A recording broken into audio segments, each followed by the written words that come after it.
Hi, this is Scott Garibay, and today we're going to talk about Dungeons & Dragons, and we're going to talk about why the world hates us.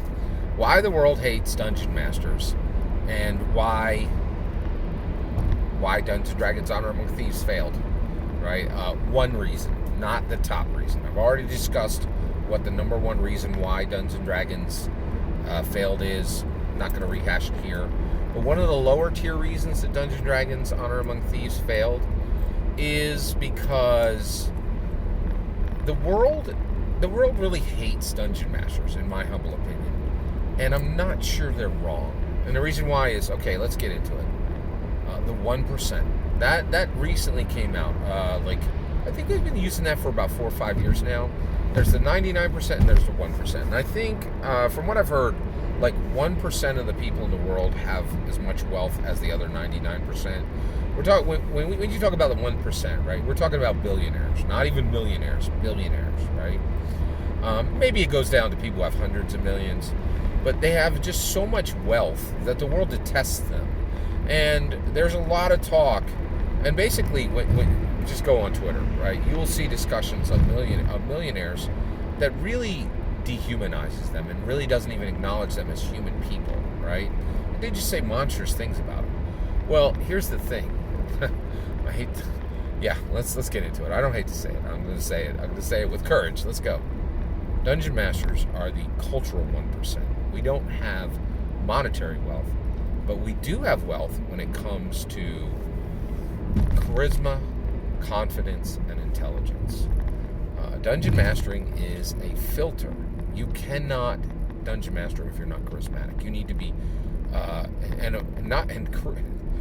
and part of that charisma is incredible courage. Dungeon mastering is public speaking, right?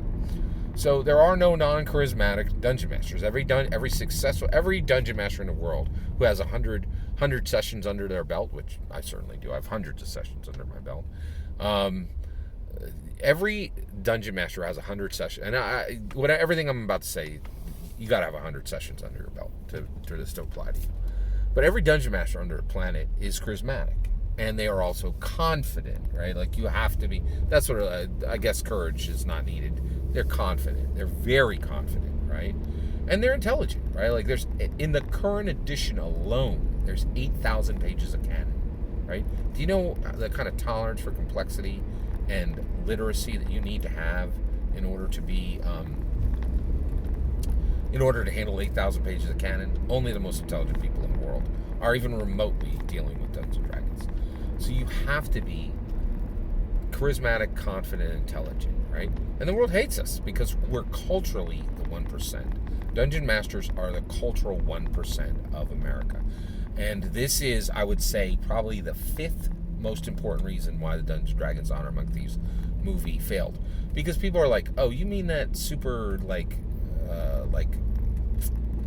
that annoying, pedantic person I know that runs Dungeons & Dragons? Yep.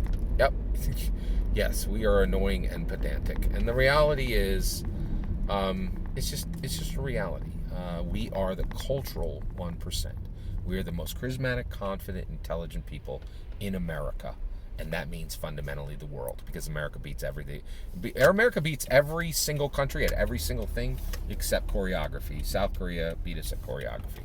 Other than that, America rules, and everybody else, they're just catching up, right? And so the reality is that's why, right? Like, that I do think at the fundamental level, that's about the 5th most important reason why Dungeons & Dragons Honor Among Thieves failed, is the Americans hate us because we are the cultural 1%, right? And the rest of the world is the 99%. Every single one of that is my humble opinion. Do you think I'm right? Do you think I'm wrong? Let me know in the comments below. Please consider subscribing, and have a wonderful millennium.